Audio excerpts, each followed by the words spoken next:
Market open হয়ে গেছে এবং কালকের যে ট্রেড আমার ছিল 10,000 কোয়ান্টিটি, নিফটি 22 জুন 18,800 পি, সেটাকে আমি ওভারনাইট হোল্ড করেছিলাম। যদিও ট্রেডিংয়ের একটা রুলসের মধ্যে এটা মিস্টেক পড়ে যে আপনি কোনো কিছুই ট্রেডকে ওভারনাইট হোল্ড করবেন না, এটা আপনাদের জন্য অনেক ক্ষতিকারক হতে পারে। যদি প্রফিটের দিকে যায় তাহলে অনেক বেশি প্রফিট এবং লসের দিকে হলে অনেক বেশি লস। তো আমি সেই শেষের ট্রেডটা 10,000 টাকা প্রফিটে রেখেছিলাম এবং আজকে দেখছি 4,83,000 বা 5 লাখের কাছাকাছিতে চলছে।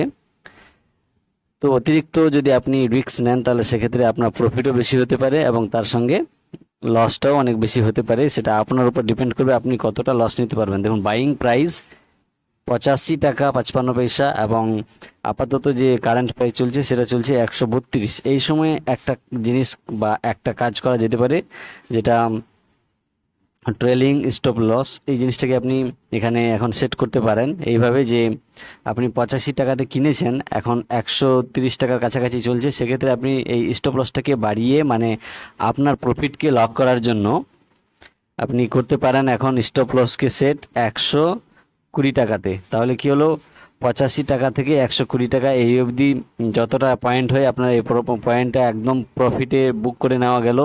কারণ কোনো কারণে যদি মার্কেট নিচের দিকেও চলে আসে তাহলে আপনার 120 টাকার কাছাকাছি বা 120 টাকাতে আসলেই সেটা অটোমেটিক সেল হয়ে যাবে এবং প্রফিটটা বুকিং হয়ে যাবে। তো এটা অনেক জরুরি কাজ। একই সঙ্গে এরকম প্রফিটের বা লসের ট্রেড যদি আরও নিচের দিকে এসে থাকে তাহলে সেক্ষেত্রে আপনাকে স্টপ লস পিছনে করার দরকার। স্টপ লস প্রত্যেক সময় ব্যবহার করা উচিত। এক্ষেত্রে আপনার যে প্রফিট বা আপনার লস দুটোকেই প্রোটেক্ট করে। বিশেষ করে ট্রায়াল স্টপ লস আপনি তখনই ব্যবহার করবেন যখন আপনার প্রফিটটা অনেকটা উপরের দিকে চলে যাবে, এবং স্টপ লস সবসময় আপনাকে ব্যবহার করে রাখতেই হবে। এই দুটো জিনিস অত্যন্ত জরুরি। তার সঙ্গে একটা থাকবে রিস্ক অ্যান্ড রিওয়ার্ড রেশিও, যেটাকে লাগিয়ে আপনি বুঝতে পারবেন আপনার কত টাকা লাগিয়ে কত প্রফিট করছেন। এটা একটা ট্রেডিং রুলস। তো দেখুন, ওভারনাইট হোল্ড করা অনেকটা রিস্কের কাজ। এটা যেহেতু ডেমো ট্রেডিং তার জন্য ওভারনাইট হোল্ড করা হচ্ছে।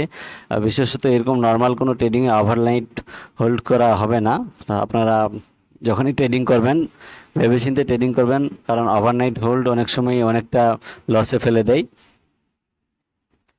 দেখুন, প্রফিট দেখতে সবারই ভালো লাগে। এই জায়গাটায় আমাদের প্রফিট দেখাচ্ছে সবুজ চিহ্ন, তো গ্রিন গ্রিন সিগন্যাল বা গ্রিন কোনো যদি সিম্বল দেখে তাহলে সবাইকে ভালো লাগে, আর রেড সিগন্যালে সবাইকে খারাপ লাগে।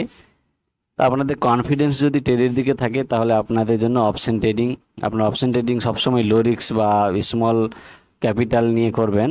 ওই স্মল কোয়ান্টিটি নিয়ে অবশ্যই আপনাকে অপশন ট্রেডিং করা দরকার। বিগ কোয়ান্টিটি করবেন, আপনাদের ইমোশন তখন কাজ করবে না, প্যানিক হয়ে আপনারা অনেক সময় লস বুক করবেন এবং মার্কেট থেকে এক্সিট নিয়ে নেবেন।